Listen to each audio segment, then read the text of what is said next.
IDX Value Certi mencatatkan kinerja tertinggi dibandingkan indeks lainnya, yakni sebesar 20,58% year to date sampai dengan Selasa tanggal 31 Mei. Indeks ini mengukur kinerja harga 30 saham yang memiliki valuasi harga rendah, dengan likuiditas transaksi serta kinerja keuangan yang baik. Setelah IDX V30, menyusul kenaikan IDX BUMN 20 yang menguat 15,04% year to date. Sementara IHSG menguat 8,62% sejak awal tahun. Dari 30 saham yang menjadi anggotanya, sebanyak 22 saham berkinerja positif, sedangkan 8 saham berkinerja negatif. 5 konstituen yang menorehkan kenaikan harga saham tertinggi adalah PT Indo Tambang Raya Megah naik 71,57% year to date, PT Bukit Asam naik 67,16% year to date, PT Adaro Energi Indonesia naik 45,33% year to date, PT United Tractor naik 41,31% year to date, dan PT Astra Agro Lestari naik 26,32% year to date. Sementara itu, 5 anggota yang mencatatkan penurunan harga terdalam adalah PT Japfa sebesar turun 17,15% year to date, PT Era Jaya Swasembada turun 10,83%, PT Puradelta Lestari turun 10,47%, PT Bumi Serpong Damai turun 6,44%, dan PT Pabrik Kertas Ciwikimia turun 5,32%. Meskipun mayoritas saham-saham dalam indeks ini sudah naik tinggi, analis Kiwum Sekuritas Indonesia, Abdul Aziz Setiowibowo menilai, valuasi saham pada IDX V30 masih tergolong murah. Contohnya, PTBA saat ini diperdagangkan dengan PER 4,9 kali, ITMG 3,9 kali, dan ADRO 4,9 kali. Padahal, PER rata-rata 5 tahun untuk PTBA berada di 7,8 kali, ITMG 7,1 kali, dan ADRO 7,8 kali. Murahnya valuasi saham-saham tersebut didorong dengan perbaikan pada laporan keuangan khususnya saham-saham komoditas dan perbankan, kata Aziz saat dihubungi Kontan, Senin tanggal 30 Mei.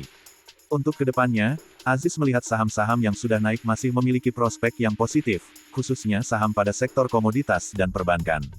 Hal ini sejalan dengan harga komoditas yang kemungkinan masih bisa naik lagi, didorong oleh ketidakpastian perang Ukraina-Rusia. Selain itu, pemulihan ekonomi berdampak pada perbaikan pertumbuhan kredit yang akan berdampak positif bagi sektor perbankan. PTBA, ADRO, ITMG, BMRI, dan ASII dapat dicermati untuk buy. Saham-saham tersebut masih memiliki potensi kenaikan sebesar 15% sampai 20%, ucap Aziz. Tak ketinggalan, saham-saham yang mencatatkan penurunan harga juga memiliki potensi positif. Akan tetapi, risiko masih membayangi emiten-emiten tersebut sehingga investor cenderung wait and see. Contohnya JPFA yang mana kenaikan harga jagung dapat membuat kenaikan beban perusahaan. Analis RHB Sekuritas, Muhammad Wafi juga menilai, valuasi saham-saham yang menjadi anggota IDX V30 masih tergolong murah. Dari 30 saham indeks tersebut, sebanyak 24 saham masuk dalam coverage-nya. Dari 24 saham tersebut, Wafi merekomendasikan buy 22 saham dan menyarankan sell 2 saham. Sebanyak 22 saham tersebut adalah ADRO, AKRA, ASII, BBTN, BJBR, BJTM, BMRI, BSDE, CTRA, DMAS, ERAA, GGRM, INDF, JPFA, LSIP, MNCN, PTBA, PTPP, PWON, SMGR, SRTG, dan UNTR. Sementara itu, 2 saham yang direkomendasikan sell adalah AALI dan ITMG.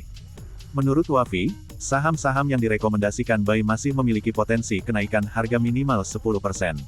Sebagai contoh, RHB Sekuritas menetapkan harga wajar fundamental untuk ADRO di Rp3.600 per saham, AKRA Rp1.180, dan ASII Rp7.650 per saham. Untuk tahun 2022, Wafi menjagokan saham-saham komoditas, seperti batubara, nikel, serta minyak dan gas seiring masih adanya potensi kenaikan harga komoditas tersebut.